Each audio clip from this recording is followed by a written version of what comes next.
جیسا کہ آپ جانتے ہیں کہ کتاب محسن و زبان محسن میں سے آج پیج نمبر 38 اجازت کے عنوان کے تحت پیچھے 3 لیکچرز گزرے کہ کیا اردو عبارت کا وظیفہ اور تکرار کسی کو فائدہ پہنچا سکتا ہے. بہرحال وہ مکمل ہو گئے پیچھے. تو اب اس کے اخیر کے اوپر کہ اس عنوان کے آخر میں کہ میں اپنا کچھ حال دل عرض کرنا چاہتا ہوں، جو کہ آپ سمجھ لیں کہ خلاصہ یا عکاسی شیخ فرید الدین عطار رحمۃ اللہ علیہ کی جو کتاب ہے ان کے دباچے سے. مثلاً کہ یہ کتاب جو سی ہے، اس کا اب آج کے جو لیکچر کا عنوان ہے وہ یہ ہے کہ میں نے یہ کتاب کیوں لکھی، وجہ کیا تھی کہ میں نے یہ کتاب لکھی جو سی ہے. تو جیسے کہ لوگوں نے امام یوسف حمدانی سے پوچھا کہ جب بزرگان دین کا زمانہ گزر جائے گا اور یہ جماعت روپوش ہو جائے گی، یہ جماعت جنسی ہے، تو تب ہم دنیا کے مکروہات سے کس طرح محفوظ رہ سکتی ہیں. ان سے یہ سوال کیا گیا کہ جب بزرگان دین ہمیں نظر نہ آئیں، ہم انہیں پہچان نہ پائیں، تو پھر وہ ہماری آنکھوں سے چھپ جائیں، تو ہم دنیا کے مکروہات سے کس طرح محفوظ رہ سکتی ہیں. تو انہوں نے فرمایا کہ بزرگان دین، اولیاء اعظام، صالحین، ان کے کلام اور حالات کے 8 ورق ہر روز پڑھتے رہنا، کم از کم 8 ورق پڑھنے کا حکم دیا امام یوسف حمدانی نے لوگوں کو، کہ اس سے یہ ہوگا کہ جب تم بزرگوں کی، اور پھر اگر کوئی اپنے پیر و مرشد کے اسپیشلی سب سے پہلے، یا اولیاء اعظام ان کے حالات زندگی کہ 8 ورق ہر روز پڑھتا رہے، تو وہ دنیا کے مکروہات سے محفوظ رہے گا. تو اسی طرح لوگوں نے خواجہ جنید بغدادی سے پوچھا کہ یہ جو بزرگوں کے جو حکایات ہیں، ان کے جو حالات زندگی ہیں، ان کے اندر جو واقعات لکھے گئے ہیں، ان کا کیا فائدہ ہے، تو ان کا کیا فائدہ ہوتا ہے. تو آپ نے خواجہ جنید بغدادی نے فرمایا کہ مردان خدا کے ذکر کے طفیل مرید کا جو ٹوٹا ہوا دل ہے وہ مضبوط ہوتا ہے. مرید جو اس راستے میں چل رہا ہے، جو ارادت لے کے چل رہا ہے، جس نے کچھ سیکھنا ہے، جس نے کچھ لینا ہے، اور پھر جب وہ ان کی حکایات اور ان کے حالات زندگی کو، ان کی سیرت کو پڑھتا ہے، تو اس کو ان کی طرف سے ایک روحانی مدد حاصل ہوتی ہے. کیونکہ خود خدا کا یہ فرمان ہے کہ اے محمد صلی اللہ علیہ وسلم، جیسا کہ قرآن کریم میں آیا کہ گزرے ہوئے، سورہ ہود کی آیت نمبر 120، کہ اے محمد گزرے ہوئے لوگوں کا قصہ ہم تمہارے سامنے بیان کرتی ہیں، تمہارا دل اس سے اطمینان حاصل کرے اور مضبوط ہو. تو خواجہ جنید بغدادی نے فرمایا کہ ان حکایات، بزرگوں کے واقعات کو سننے سے اور پڑھنے سے یہ ہوتا ہے کہ جو اس راستے کا مسافر ہے اس کا دل مضبوط ہوتا ہے، اور اس کو بزرگوں کی طرف سے روحانی مدد حاصل ہوتی ہے. کیونکہ آپ دیکھ لیجئے کہ خود نبی کریم صلی اللہ علیہ وسلم کو اللہ نے یہ فرمایا کہ گزرے ہوئے لوگوں کا قصہ ہم آپ کے سامنے بیان کرتی ہیں، تاکہ آپ کا دل اس سے اطمینان حاصل کرے اور مضبوط ہو. اسی طرح شیخ ابو علی دقاق سے پوچھا گیا کہ مردان خدا کا ذکر سننے سے کیا فائدہ حاصل ہوگا، جبکہ ہم اس پر عمل بھی نہ کر سکیں.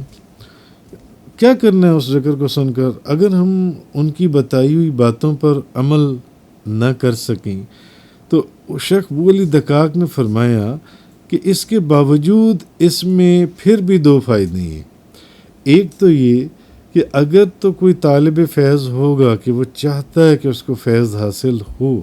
یہ روحانیت کی دنیا کے اندر، تو اس کی ہمت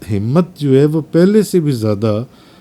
مضبوط ہو جائے گی اور اس کی طلب میں اضافہ ہوگا. اور دوسرا یہ کہ ان مردان خدا کی سیرت اور ان کے کلام کو پڑھنے سے جو یہ لکھتے ہیں، جو شخص متکبر ہوگا اس کا غرور ختم ہو جائے گا، اور اپنی بڑائی اسے، یعنی اس کو جو اپنا بڑا پن ہے اس کو اس کے اندر برائی معلوم ہوگی، اس کو اس میں برائی محسوس ہوگی۔ تو بہرحال کہنے کا مقصد یہ ہے کہ میرا بھی ایک ارادہ تھا جب میں نے اس کتاب کو لکھنا شروع کیا کہ اولیاء اللہ اور اسپیشلی اولیاء اللہ کے سردار حضور غوث اعظم شیخ عبد القادر جیلانی، ان کا ذکر کروں اور ان کے ذکر کے سوا کچھ نہ کہوں، گو کہ درس حدیث اپنی جگہ ہر روز چلتا رہا، اور درس قرآن اپنی جگہ چلتا رہا، تصوف کا پروگرام بھی اپنی جگہ چلتا رہا، مگر دل کا ارادہ یہی تھا کہ یہ ہر وقت انہی اولیاء اللہ کا ذکر ہو، جن کی برکت سے آج اولیاء اللہ اور علماء حق جو واقعی بذات خود اللہ کی دوستی اور ولایت میں داخل ہیں، کہ جس سے یہ آج اسلام اور دنیا کا نظام جو ہے قائم ہے، تو میری یہ خواہش تھی کہ انہی کا ذکر جو ان سے وہ چلتا رہے، اور اگر اس کے سوا کوئی بات کروں تو مجبور ہو کر، ورنہ بس یہ ذکر ہو۔ لہٰذا میں نے اولیاء اللہ کے کلام کو بھی اور حضور غوث اعظم شیخ عبد القادر جیلانی کے کلام کو بھی میں نے جو ان سے وہ اپنا وظیفہ بنایا، تاکہ جو میرے دوست احباب اہل زمانہ ہیں تو وہ اس دسترخوان پر میرے ساتھ ہم نوالہ بھی ہوں، اور میرے ساتھ میرے ہمراہی بھی ہوں، اور میرے رفیق سفر بھی ہوں، میرے ہم پیالہ بھی ہوں۔ جیسے کہ آپ دیکھیں نبی پاک صلی اللہ علیہ وسلم نے فرمایا کہ اولیاء اللہ کے ذکر کے وقت اللہ کی رحمت نازل ہوتی ہے۔ حضور کا فرمان ہے کہ اولیاء اللہ کے ذکر کے وقت اللہ کی رحمت نازل ہوتی ہے۔ تو اگر اولیاء کے ذکر پر اللہ کی رحمت برستی ہے، تو جس کتاب میں اولیاء عظام کے ساتھ ساتھ سلطان الاولیاء، سید الاولیاء، پھر نبی کریم صلی اللہ علیہ وسلم کا ذکر مبارک احادیث کی صورت میں یہ ساتھ ساتھ چل رہا ہو، وہاں کیوں کرنا رحمتوں اور برکتوں اور نعمتوں کی برسات ہوگی۔ لہٰذا اصل چیز یہ تھی کہ جب میں نے یہ دیکھا کہ قرآن اور حدیث کے بعد جو اصل بات ہے، قرآن اور حدیث کے بعد جو اولیاء عظام ہیں، جو بندگان خدا ہیں، ان کا کلام تمام کلاموں سے بہتر ہے اور قرآن اور حدیث کے مطابق ہے، تو پھر میں نے سوچا کہ دوست احباب تک مجھے اس نعمت کو پہنچانے میں ہمت کرنی چاہیے، اور میں اس میں مصروف ہوا۔ تو بہرحال بندہ ناچیز کی یہ خواہش تھی کہ میں اس کتاب کے اندر اسپیشلی حضور غوث اعظم شیخ عبد القادر جیلانی، آپ کے دادا اور آپ کے نانا اور ان کی امت کے جو بزرگوں کی ارواح پاک سے جو سے لوگوں کو فیض پہنچے، ان لوگوں کو جو زمانے کے ستائے میں یا پریشان ہیں، اور لوگوں کو مرنے سے پہلے سعادت کی دولت نصیب ہو۔ یہ بھی ایک وجہ تھی کہ میں نے یہ کتاب کیوں لکھی، یہ اس کا ایک جواب تھا۔ وآخر الدعوانا ان الحمدللہ۔